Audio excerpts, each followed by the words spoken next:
Halloween is over, and we are entering that wonderful time of year where department stores play the same 10 songs over and over and over again.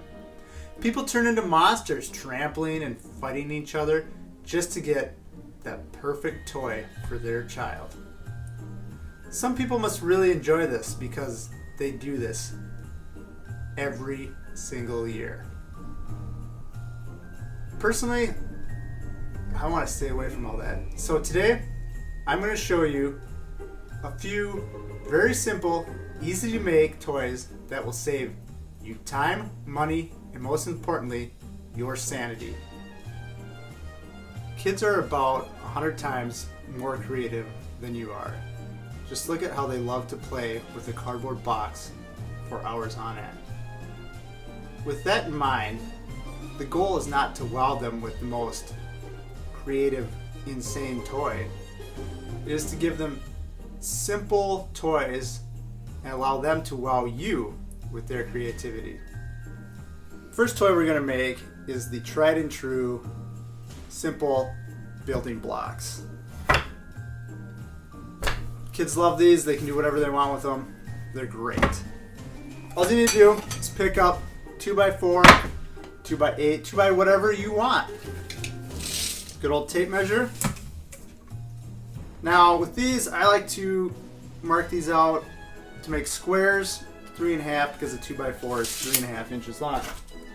Mark it out, grab your square, put a nice little line in, and take your saw and saw. Now if you're smart, you'll just use a compound miter saw, make things go a lot faster for you.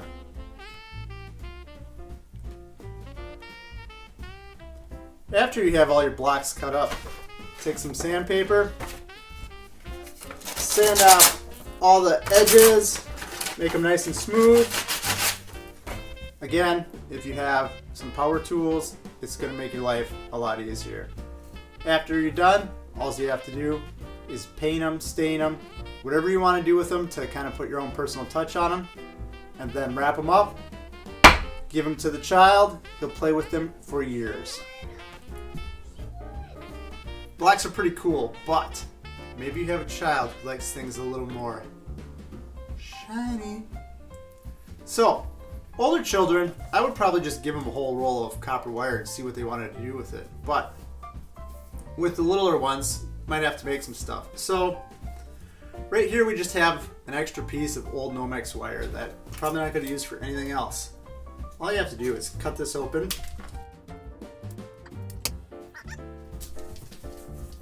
And inside, you have a nice little piece of copper.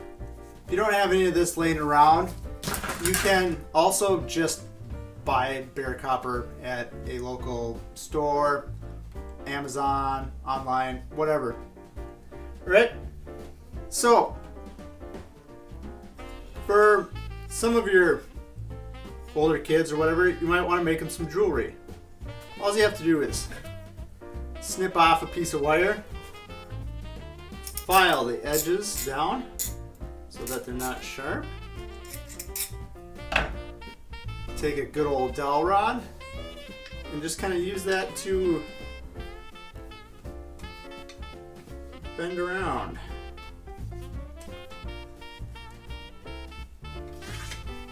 Make it as long as you need.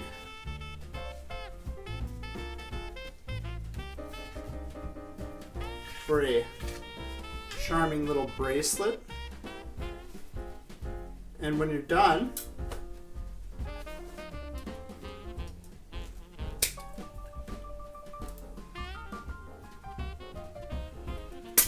bend a little hook in so then it bends,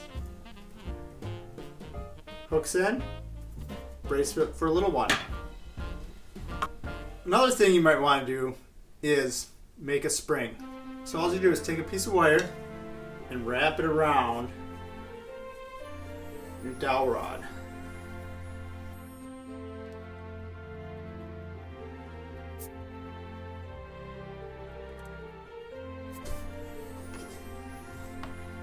Once you have it, take the file. File off any sharp edges. Then take a plier and bend those in a little bit so they're not going to stick out and catch anyone. There you go. Awesome copper spring. Children love these more than you think they would.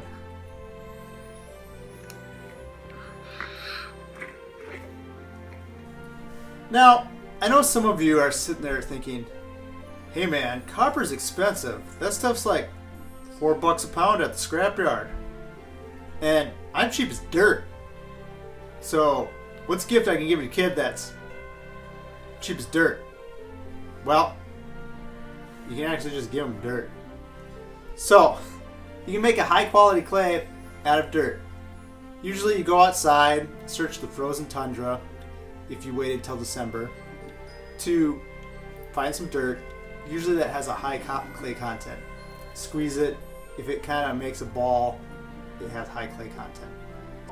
What you do is just mix this with water.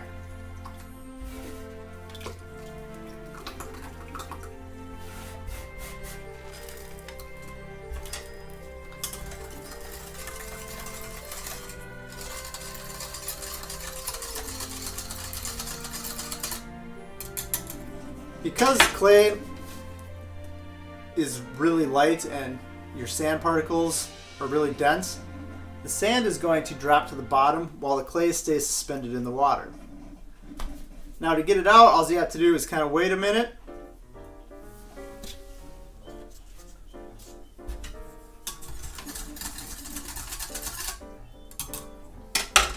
Take another container.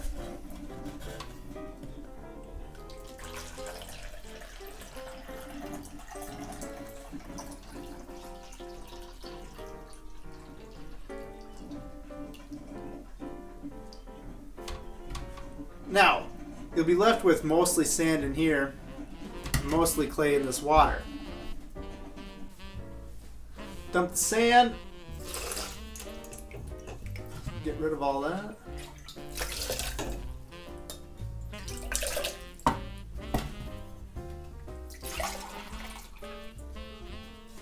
Any sand that was in there, get rid of that.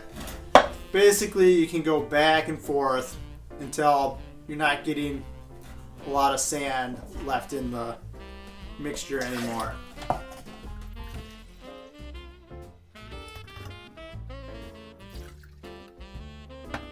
Then, all you have to do is sit and wait. What will eventually happen is the water will separate from the clay, and the clay will drop down, and you'll have this nice little water on top that you can easily dump off. And once you're done, you get a nice little cloth. And pour it in.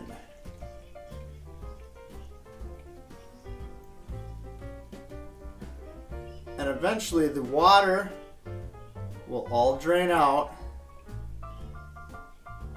and the cloth will catch your clay.